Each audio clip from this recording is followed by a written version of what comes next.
De Goedvink. Sloegnog.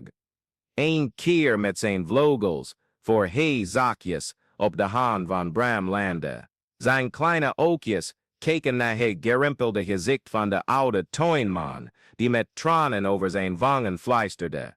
Nu maak je haan. Mijn vriend, het plan zal altijd groen blijven. Maar om de diepte van dat moment te begrijpen, moeten we 3 maanden teruggaan, naar de tijd dat het Wilhelminaplein nog in elk bloemperkje en elke statige boom ademde. Voordat de bulldozers van bouwbedrijf de lage landen dreigden dit stedelijke toevluchtsoord om te vormen tot nog een glazen en betonnen gebouw.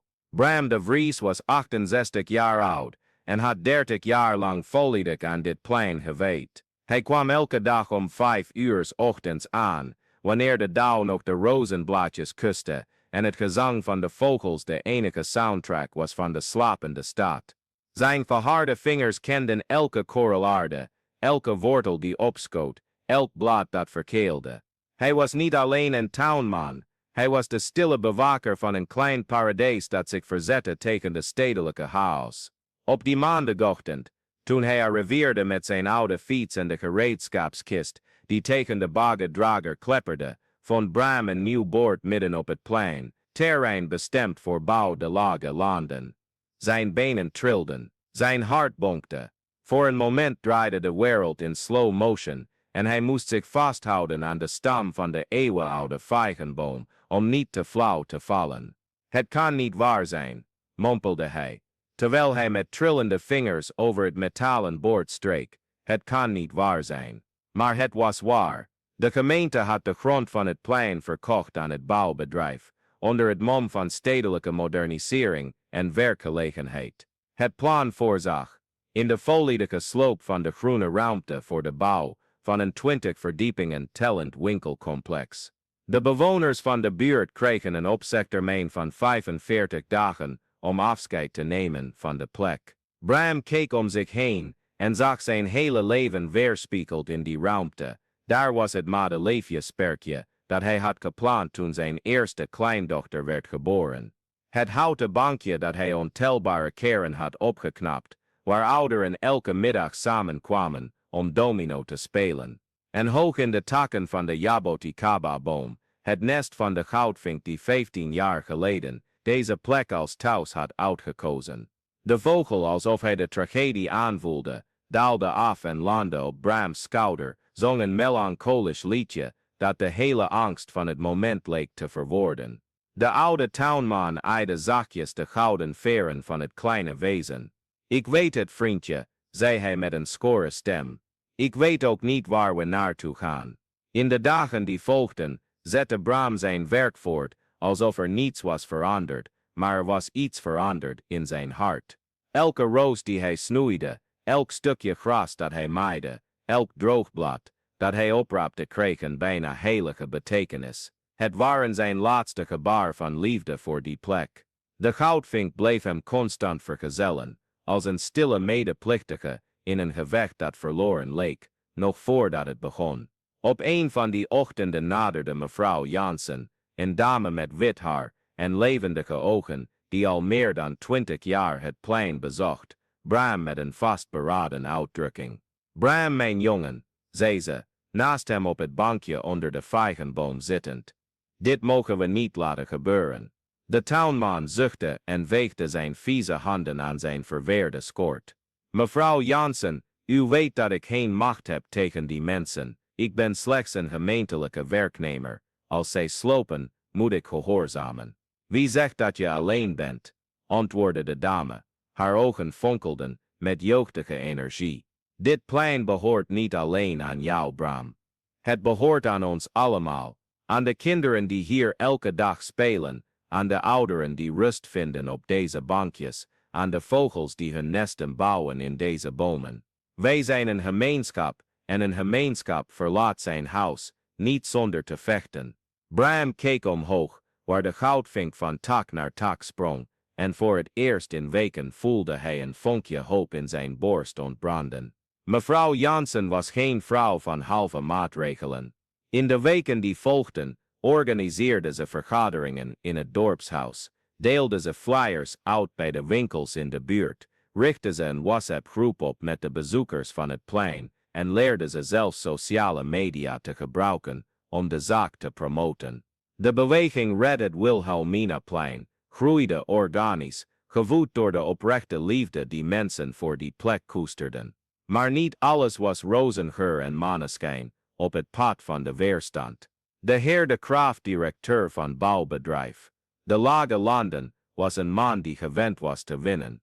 Lang, elegant, in perfecte pakken en met een berekende glimlach had hij verschillende openbare ruimtes in de stad veranderd in winstgevende projecten. Voor hem was het plein niet meer dan een onderbenutte grond die miljoenen aan inkomsten kon opleveren. Jullie moeten begrijpen, zei hij tijdens een openbaar hoorzitting in het stadhuis, dat vooruitgang onvermijdelijk is. Dit plein, hoe charmant ook, draagt niet bij aan de economische ontwikkeling van de stad. Ons project zal 300 directe banen opleveren en investeringen aantrekken die de hele regio ten goede zullen komen. Bram zat op de achterste rij van de zaal, gekleed in zijn mooiste overhemd, zijn trillende handen op de pet die hij op schoot hield. Toen de heer de Graaf ruimte gaf voor recties van de gemeenschap, duwde mevrouw Jansen hem aan. Ga maar Bram, vertel ze wat dit plein echt betekent. De tuinman keek om zich heen, zag al die belangrijke mensen in pak en stropdas, en voelde zich klein, heel klein. Maar toen herinnerde hij zich de goudvink, die op dat moment alleen op het plein was, waarschijnlijk op zoek naar hem. Hij herinnerde zich de kinderen die elke middag tussen de bomen renden, de ouderen die troost vonden op de schaduwrijke bankjes, de moeders die hun baby's meenamen om frisse lucht in te ademen. Hij stond langzaam op en zijn stem, hoewel aanvankelijk trillerig, won aan kracht met elke woord. De heer de Graaf, ik begrijp niet veel van economie of stedenbouw. Ik ben slechts een tuinman. Maar ik weet dat ik al 30 jaar voor dat plein zorg alsof het mijn eigen huis is. Ik weet dat er 17 verschillende soorten vogels leven, dat de kinderen uit de buurt de namen van de bloemen leren, terwijl ze tussen de bloembedden spelen, dat meneer Jansen verlichting vond voor zijn depressie, nadat zijn vrouw overleed, door elke middag onder de vijgenboom te zitten. Hij hield een pauze, ziende dat hij de aandacht van de hele zaal had. U spreekt over vooruitgang, en ik respecteer dat. Maar is vooruitgang alleen maar gebouwen en geld? Is het niet ook het behouden van een plek waar mensen gelukkig kunnen zijn, zonder iets te hoeven kopen, waar een kind een huismus van dichtbij kan zien, waar een stelletje elkaar onder de sterren kan kussen, zonder iemand te storen? De heer de Graaf hield zijn glimlach vast, maar er was iets in zijn ogen veranderd. Meneer de Vries, ik begrijp de emotionele gehechtheid, maar we leven in een moderne samenleving die functionele en productieve ruimtes nodig heeft. Functioneel. Bram verbaasde zich over de vastberadenheid van zijn eigen stem. Meneer de Graaf, dat plein functioneert 24 uur per dag. 's Morgens functioneert het als een openlucht sportschool voor wandelaars.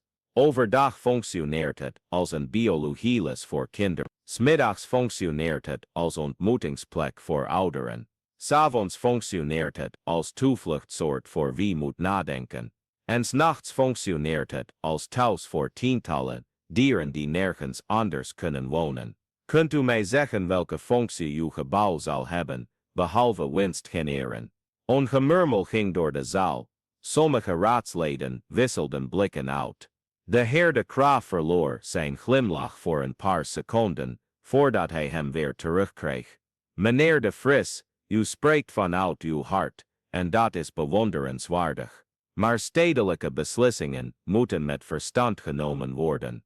En wie zegt dat het hart geen verstand heeft? Repliceerde de tuinman, zichzelf verrassend met zijn moed. Heeft u kinderen, meneer de Graaf? Waar speelden ze toen ze klein waren?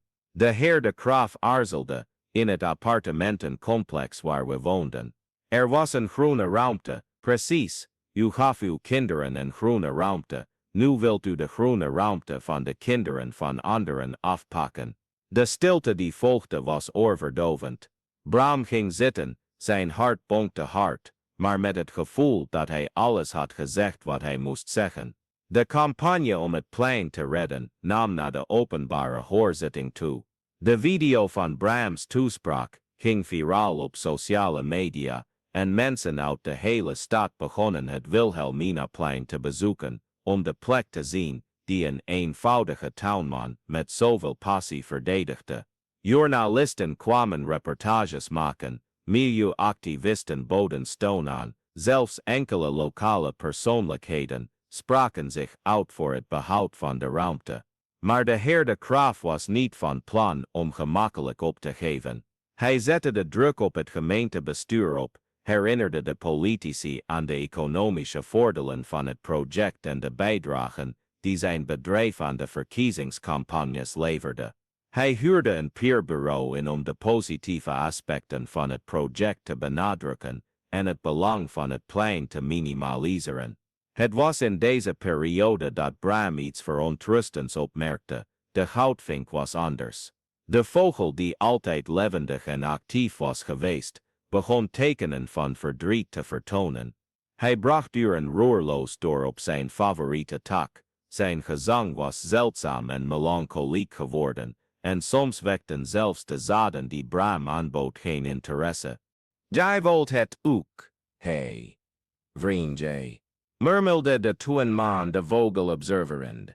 Jij weet dat ons hes bedreigd wordt. De goldvink daalde af en landde op zijn hand, iets wat hij zelden deed, en Bram voelde het kleine versnelde hartje van het dier. Het was alsof de vogel iets belangrijks probeerde te communiceren, een urgentie die woorden te boven ging. Die nacht had Bram een vreemde droom. Hij zag zichzelf over het plan lopen, maar het was anders, groter, weelderiger, met enorme bomen en bloemen in onmogelijke kleuren. De goldvink vloog voor hem uit, leidde hem naar het midden van de ruimte, waar een kristalheldere fontein uit de grond sprong. Toen hij wakker werd, was de tuinman er zeker van dat die droom iets betekende. De volgende ochtend kwam hij eerder dan gewoonlijk en ging hij rechtstreeks naar de plek die hij in zijn droom had gezien. Daar, waar normaal alleen gras was, begon hij te graven. Zijn handen vonden iets stiefigs op een paar centimeter diepte, in grote, gladde steen met inscripties die de tijd gedeeltelijk had uitgevaagd. Voorzichtig groef Bram rond de steen, maakte hem schoon met water en probeerde de symbolen te ontcijferen. Hoewel hij niet alles kon lezen, waren sommige woorden duidelijk als een adabantas, geweten, herinnering. Oprichters, zijn hart bonkte. Dit kon de sleutel zijn om het plan te redden. Op dezelfde dag zocht Bram mevrouw Jansen op en toonde haar de ontdekking. De dame die geschiedenislerares was geweest voordat ze met pensioen ging, was ontroerd. Bram, dit kan een historisch monument zijn. Als we kunnen bewijzen dat dit plan cultureel erfgoed is, zal het veel moeilijker zijn om het te slopen. Ze namen contact op met het Rijksdienst voor het cultureel erfgoed, die een team archeologen stuurde om de locatie te onderzoeken. De ontdekking was buitengewoon. Het plan was gebouwd op de oude begraafplaats van de oprichters van de stad, en de steen die Bram had gevonden, was een monument ter eer van de eerste families die zich in de regio vestigden. Het nieuws veroorzaakte opschudding in de stad. Religieuze groeperingen spraken zich uit tegen de schending van de heilige plek, historici benadrukten. Het belang van het behoud van het gemeentelijke geheugen, en zelfs toeristen begonnen het plan te bezoeken om het historische monument te zien. De heer De Graaf gaf zich echter niet gewonnen. Hij huurde advocaten in die gespecialiseerd waren in cultureel erfgoed, die betoogden dat de ontdekking niet voldoende was om het project te stoppen, aangezien de begraafplaats al meer dan een eeuw niet meer in gebruik was en de stoffelijke resten waarschijnlijk volledig vergaan waren. De juridische strijd sliepte zich wekenlang voort. Bram bleef het plan onderhouden zoals altijd, maar voelde nu de last van het middelpunt zijn van een controverse die zijn krachten te boven ging. Journalisten zochten hem constant op, advocaten stelden ingewikkelde vragen over de ontdekking en politici probeerden zijn imago te gebruiken voor hun eigen agenda. Te midden van al die chaos bleef alleen de krootvink in constante troost. De vogel leek te begrijpen dat Bram overbelast was en intensiveerde zijn aanwezigheid, hem begeleidend tijdens zijn werk en op zijn schouder neerstrijkend op momenten van grote spanning. Het was tijdens zo'n stille ochtend toen Bram de rozenbedden water gaf, terwijl de krootvink zachtjes flauwte, dat de heer de Graaf op het plein verscheen. De zakenman was alleen, zonder zijn gebruikelijke gevolg van adviseurs, gekleed in casual kleding in plaats van zijn onberispelijke pak. Meneer de Vries, zei hij, langzaam naderend, mag ik even met u praten? De tuinman draaide de tuinslang dicht en keek hem aan. Natuurlijk, meneer de Graaf, het plan is openbaar. De heer de Graaf keek om zich heen, alsof hij de plek voor het eerst zag. Het is hier werkelijk prachtig, gaf hij toe. Heel goed onderhouden. Dank u wel, meneer de Vries, ik ben hier om een voorstel te doen. Ik weet dat u een soort symbool bent geworden van deze zaak, en ik respecteer dat. Wat denkt u ervan als ik u een baan in mijn bedrijf aanbied? U zou de tuinen van ons winkelcentrum kunnen onderhouden. Ik zou 3 keer zoveel betalen dan u bij de gemeente verdient. Bram zweeg even, kijkend naar de krootvink, die op de rand van de fontein was neergestreken. Meneer de Graaf, mag ik u een vraag stellen? Natuurlijk, waarom heeft u juist dit plan uitgekozen? De stad heeft toch andere beschikbare terreinen? De heer de Graaf zuchtte, omdat dit de perfecte locatie is, centraal gelegen, met een goede infrastructuur, makkelijk bereikbaar. Vanuit commercieel oogpunt is het onberispelijk. En vanuit menselijk oogpunt, de zakenman aarzelde. Hoe bedoelt u? Heeft u wel eens op een bankje gezeten op een zondagmiddag? Heeft u wel eens kinderen zien verstoppertje spelen tussen de bomen? Heeft u wel eens een ouder echtpaar hand in hand over de stenen paden zien lopen? Meneer de Vries, ik begrijp dat. Nee, meneer de Graaf, u begrijpt het niet. Bram's stem was vastberaden, maar niet agressief. U ziet een terrein, ik zie een thuis, u ziet commercieel potentieel. Ik zie leven, en leven koop je niet, en verkoop je niet. De heer de Graaf keek naar zijn eigen handen. En als ik het aanbod verdrievoudig. Meneer de Graaf, zei Bram, verdrietig glimlachend, u probeert iets te kopen wat geen prijs heeft. Het is alsof ik u geld aanbied om uw kind te verkopen. Wees niet zo dramatisch. Het is maar een plan. Voor u wel, voor mij zijn het 30 jaar van mijn leven. Voor die dame daar, hij wees naar mevrouw Jansen, die naderde met een groep kinderen. Zijn het 20 jaar gelukkige middagen. Voor deze kinderen is het de plek waar ze hebben geleerd dat de wereld mooi kan zijn. Voor deze goudvink hier, de vogel floot alsof hij het begreep, is het het enige huis dat hij kent. De heer de Graaf observeerde de scène. De kinderen renden naar Bram, omhelsten zijn benen en vroegen hem om te laten zien waar de vogeltjes woonden. De tuinman glimlachte en begon ze rond te leiden over het plan, geduldig uitleg gevend over elke boom, elke bloem, elk klein bewoner van de plek. Oom Bram, zei een meisje van een jaar of 6, is het waar dat ze ons plan gaan afbreken? De tuinman knielde om op ooghoogte van het meisje te komen. Dat weet ik niet, schat, maar zolang het er nog is, zullen we er goed voor zorgen, toch? Het meisje knikte ernstig en rende terug om met de anderen te spelen. De heer de Graaf keek alles in stilte aan. Meneer de Vries, zei hij na een lange tijd, mag ik u een vraag stellen? Natuurlijk, wat zou u doen als u ik was? Bram dacht goed na voordat hij antwoordde. Meneer de Graaf, ik zou mezelf een vraag stellen. Wat voor wereld wil ik achterlaten voor de kinderen van mijn kinderen? Een wereld waar alles een gebouw en winkelcentrum wordt, waar kinderen alleen nog natuur op televisie zien, waar ouderen geen plek hebben om rust te vinden. Of een wereld waar er nog ruimte is voor een goudvink om zijn nest te bouwen, waar een kind kan leren dat bloemen namen hebben, waar 2 mensen onder een boom kunnen zitten en gewoon gelukkig kunnen zijn. Als u van dit soort verhalen houdt, die laten zien hoe kleine gebaren de wereld kunnen veranderen. Overweeg dan om u in te schrijven op ons kanaal om meer hartverwarmende en hoopgevende verhalen te ontvangen. Want in moeilijke tijden hebben we meer dan ooit verhalen nodig die ons herinneren aan de schoonheid van de mensheid. De heer de Graaf zweeg lang kijkend naar de kinderen die speelden, de ouderen die op de bankjes zaten te praten, de goudvink die van tak naar tak sprong. Toen hij eindelijk sprak, klonk zijn stem anders.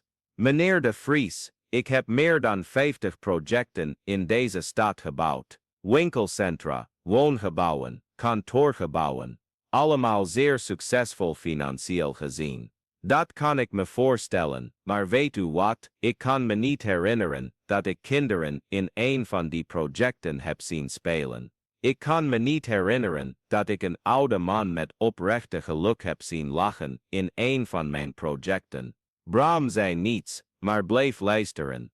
Ik heb 2 kinderen, vervolgde de heer de Graaf.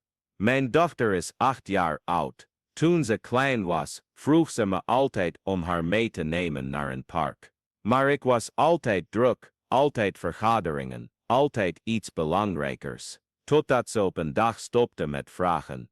Het is nooit te laat om dat te veranderen, meneer de Graaf. Denkt u, natuurlijk wel, kinderen vergeven makkelijk. En vergeten nog makkelijker. Maar ze vergeten de liefde niet. De heer de Graaf keek naar de goudvink, die op dat moment een nieuw nest aan het bouwen was in een van de bomen. Die vogel, hoe lang woont hij hier al? 15 jaar. Hij kwam als een jong vogeltje aan, viel uit zijn nest tijdens een storm. Ik heb hem verzorgd tot hij sterk was, maar hij wilde nooit weggaan. Ik denk dat hij deze plek als zijn familie beschouwt. En als het plan wordt gesloopt. Bram zuchtte, hij zal proberen een andere plek te vinden. Maar winterkoninkjes zijn territoriaal, op zijn leeftijd, misschien kan hij zich niet aanpassen. Misschien dat hij sterft. Dat is mogelijk. De heer de Graaf observeerde de vogel enkele minuten. Toen plotseling haalde hij zijn telefoon uit zijn zak en pleegde een telefoontje. Roberto, het ben ik. Ik wil dat je het project op het Wilhelminaplein annuleert. Ja, annuleer het. Wij zoeken een andere locatie. Nee, het is niet vanwege de juridische kosten. Het is vanwege een winterkoninkje. Bram voelde zijn benen trillen. Meneer de Graaf, bent u zeker? Meneer Bram, ik heb mijn hele leven gebouwen gebouwd. Ik denk dat het tijd is om minstens 1 plek te behouden, waar je nog steeds de hemel kunt zien. De tranen stroomden over het gezicht van de tuinier. Het winterkoninkje. Alsof het begreep wat gebeurd was, vloog naar beneden en landde op de schouder van de heer de Graaf, die eerst schrok maar daarna glimlacht. Ik denk dat hij me bedenkt, zei de zakenman. Nee, meneer.